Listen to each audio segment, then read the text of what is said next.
My car broke down on a rural road. When I was 19, I drove an old Volvo that, if I'm being honest, I neglected more than I should have. I was in that in-between stage of life. Newly independent but not yet experienced enough to handle the unexpected curveballs of adulthood. One crisp afternoon, I found myself stranded on a lonely stretch of rural road.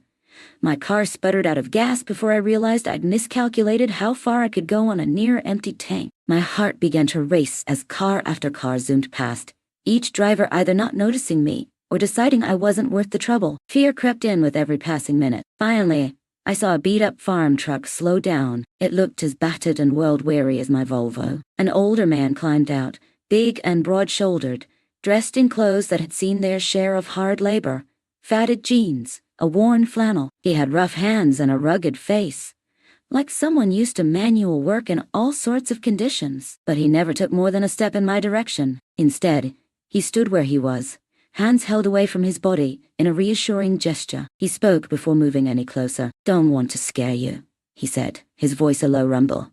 "But you look like you could use some help, and I'd like to help you if I can." I can still remember the way he said it. Matter of fact, straightforward, but somehow gentle, and it was obvious he was calculating exactly how to stand, how to speak, doing his best not to alarm me. In that moment, my relief was palpable, though I remained on edge. I was a teenage girl, alone on a desolate road, and here was a stranger approaching. Instinct told me to be cautious, but there was something in his stance, in his eyes, that made me believe he meant no harm. I explained to him that I'd run out of gas. My car's gas gauge had been broken for a while, so every time I drove, I'd guess how much fuel I had left. So far, I'd been lucky enough to avoid the worst, but that day, my luck ran out. The man nodded as I spoke, as if my story matched exactly what he suspected. Then he reached into the bed of his truck, and, to my surprise, produced an old red gas can. "Just happen to have some with me,"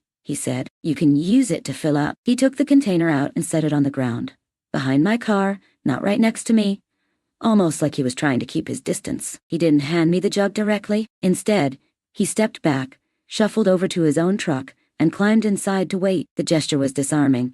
He was giving me space to fill my tank without him hovering or making me nervous. I approached the container, filled my Volvo's tank with the fuel he'd offered, then returned the jug to where he'd left it. Once I was finished, I headed back toward his truck, unsure of how to properly thank him. But as soon as I reached out to speak to him again, I saw he was already behind the wheel, waving at me through the window. It was a quick goodbye, a tip of his hat and a small lift of his hand, and then he drove off. That was the last I ever saw of him. 17 years have passed since that day, and the memory still surfaces from time to time. It's not just about the relief I felt at getting rescued or my gratitude for the gas that got me to the next station. There was something in his demeanor, this profound awareness of the power dynamics at play, that stayed with me ever since then. Here was a large, older man who clearly sensed how precarious it was for a young woman, alone on a rural road, to see a stranger approaching. Rather than ignore that tension, he seemed to go out of his way to ease my fear. I wonder what experiences led him to behave that way. Maybe he had a daughter around my age,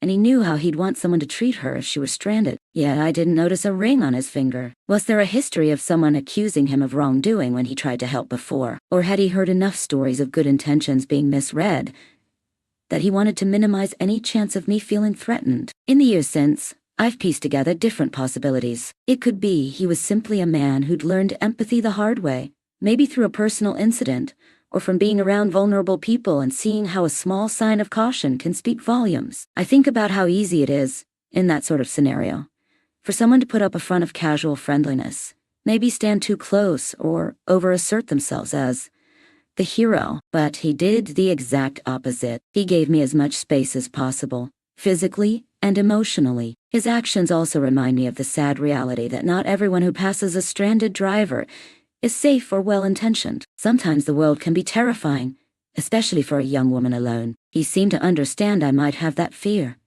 and it pains me, even now, to think about how it affected the way he offered help. For him to be that overtly careful suggests he felt it necessary, that he knew the cost of approaching someone too casually. It speaks to a broader truth.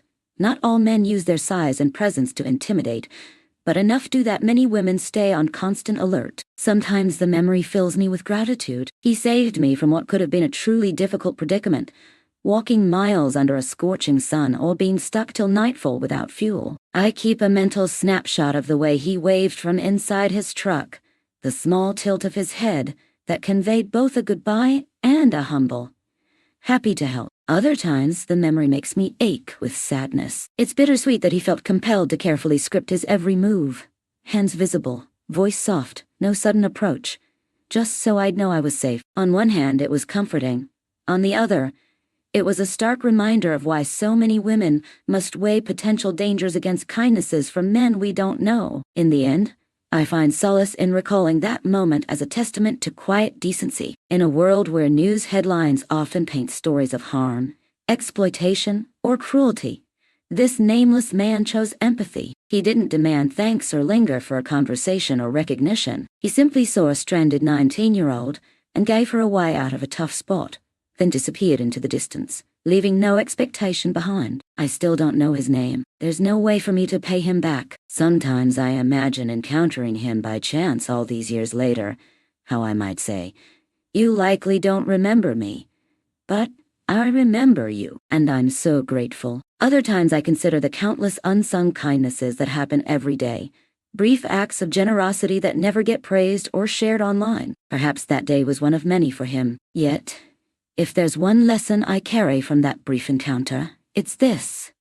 Even in a society where caution might be warranted, kindness can still flourish. Yes, not all men. There are plenty who understand how to tread gently, how to deliver aid without encroaching on someone's safety. And there are plenty of women, too, who remain open to receiving help despite the shadows of fear and past stories of danger. That interplay, of one person offering generosity and the other cautiously accepting it, can be a delicate dance, but when it goes right, it offers a refreshing glimpse of humanity at its best. 17 years later, I still drive. Now I'm more careful about the maintenance of my car, always aware of how vulnerable a breakdown can make you. But I also keep a small gas can in my trunk, partly out of practicality, and partly out of homage to that stranger. On the off chance I cross paths with someone in the same predicament, I'll be able to pay his kindness forward. And I'll remember to stand just far enough away, hands visible, so they know I mean no harm.